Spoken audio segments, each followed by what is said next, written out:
Strike rates, how important are they to the T20 game? Now, they are obviously very important, and we're going to discuss that today because, as we have seen over the last couple of innings by South Africa, we have just about hit that 160 mark consistently. It seems to be our safe haven currently, 160, 165, 170. Pushing on beyond that has been a problem. We haven't really necessarily found that consistency with the bat, particularly our top order and to an extent our middle order haven't really been finding that consistency with regards to their strike rates. We will obviously want to be able to smack that ball a long way from the get-go, get that strike rates high, and obviously put some pressure on the opposition. We're going to be talking to you about our strike rates, particularly after today's game. We obviously saw David Miller put on an excellent performance today, the performance that we've been waiting for quite some time. And we're going to show you guys the strike rates of South Africa when we bat first and when we chase. We're also going to be answering your questions. We put out questions on Instagram for you guys to ask us. We're going to be doing 5 of them and giving you an opportunity to listen to what these guys have said. And then we will be answering those questions. This is on top of, or a little bit of a promotion for what we're going to be doing on Fridays, which is a Q&A between myself and Aditya and the rest of you. So you guys will have an opportunity to be able to ask us questions on Instagram, Twitter, as well as in the live chat. And we will pick a couple to answer them and tell you guys what we think about it.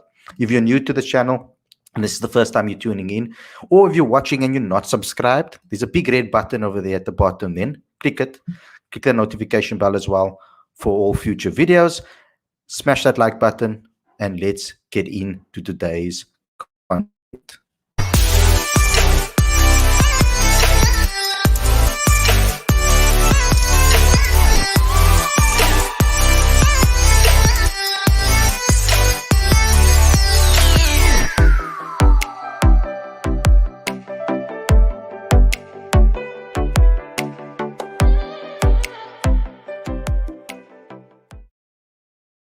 Hey guys, welcome to Cricket Fanatics Magazine. This is your daily show. I'm your host Khalid. This is the show where we talk about all the major talking points in South African cricket. This is my co-host Aditya, and we're going to get into today's discussion. Now, you guys are obviously spoiling the game for us, but I like it. It's fine. Don't worry about it. You guys can let us know what's going on in the game.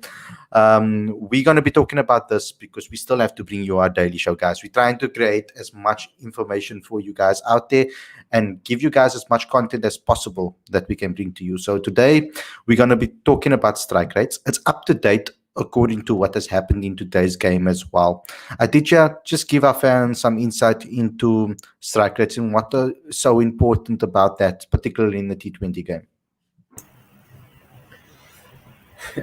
Strike rates are probably the most important statistic to measure performance in T20s. And it's important because in this day and age with data analytics and things like that, teams are trying to maximize their 20 overs, particularly given that a lot of T20 cricket is played on flat pitches where conditions are suitable for batting. So teams are looking to ensure that they have their best hitters facing most of their deliveries, and to maximize that potential, it's important for teams to have players striking at their best.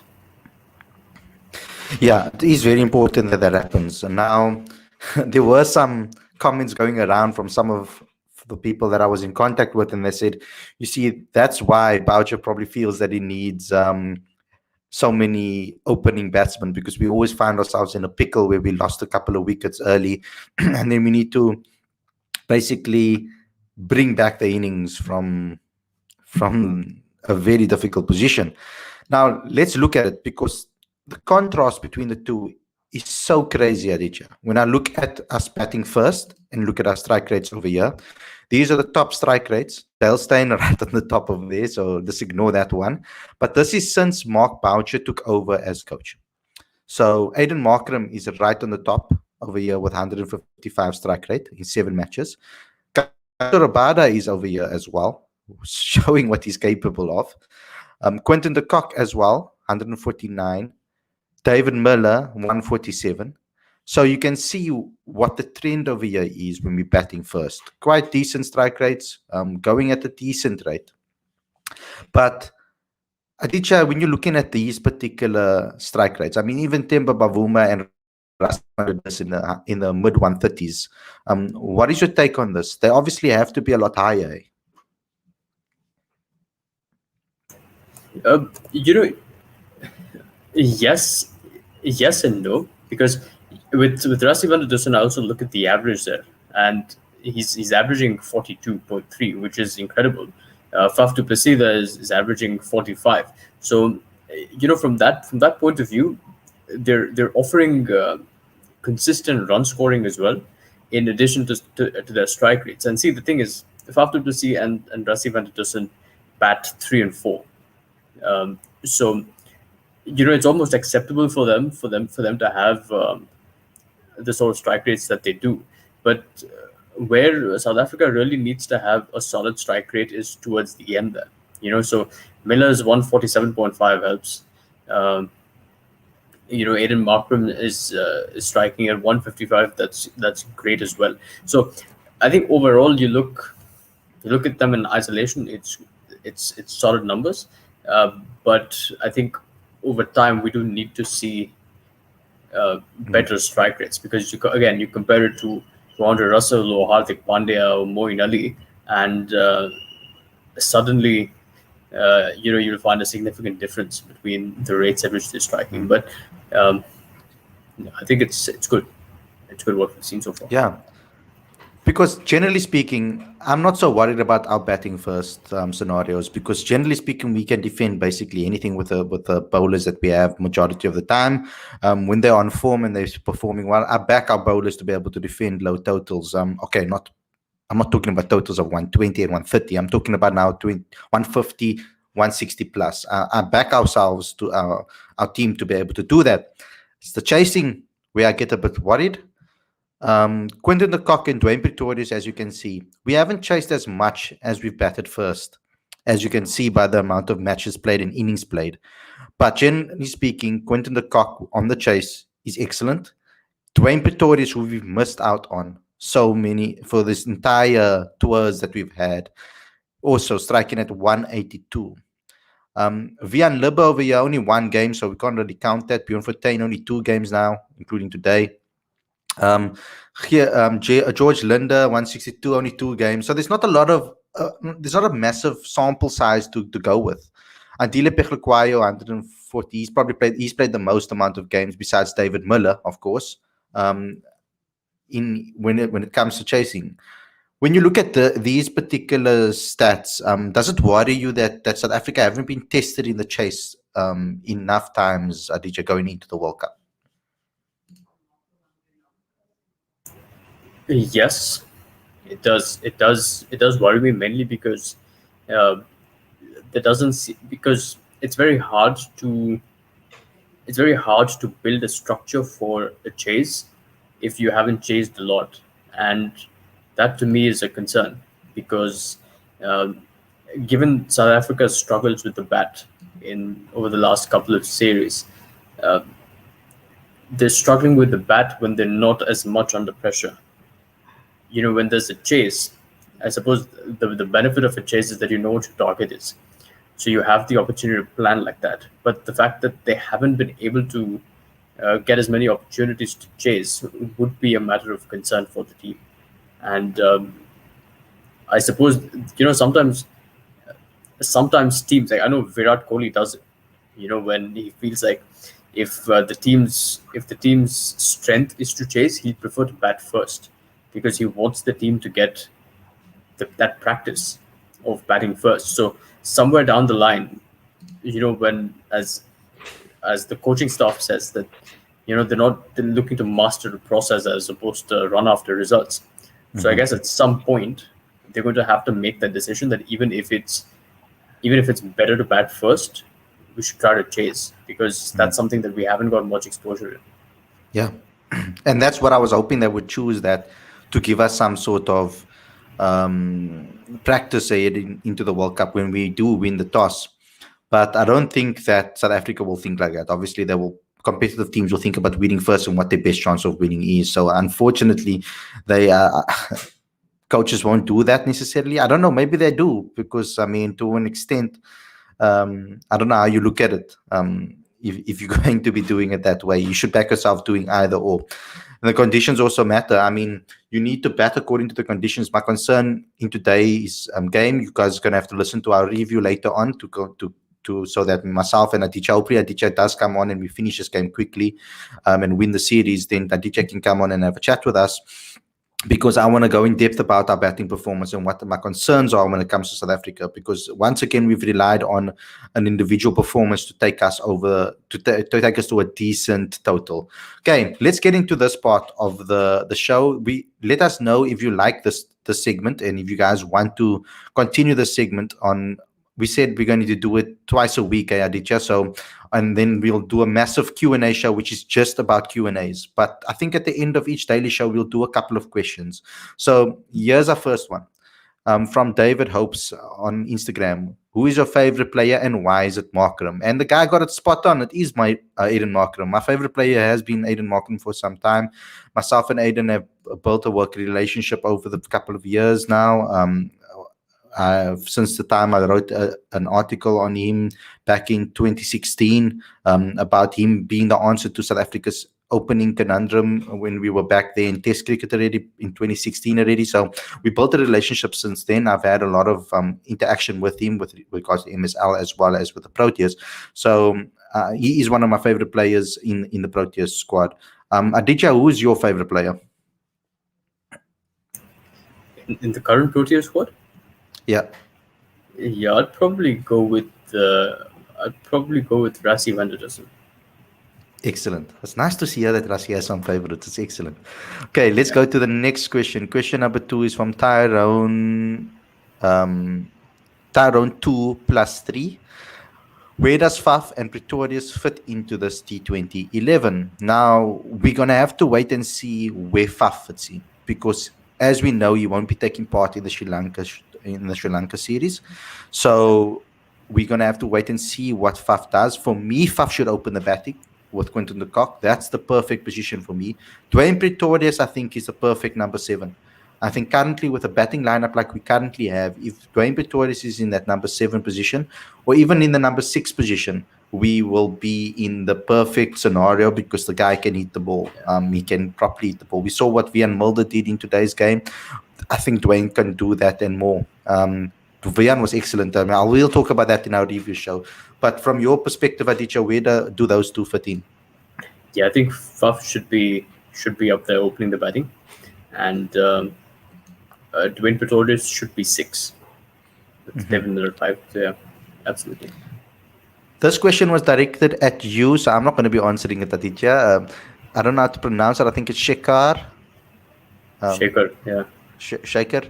Okay, Aditya, your thoughts about Aiden moving up in T20 rankings to the number 15 and to number what? Number 1, number 15. Yeah. Oh yeah, T20 rankings and what? Sorry, how he improves in ODIs. Right. That's a great question, and thank you for it, Shekhar.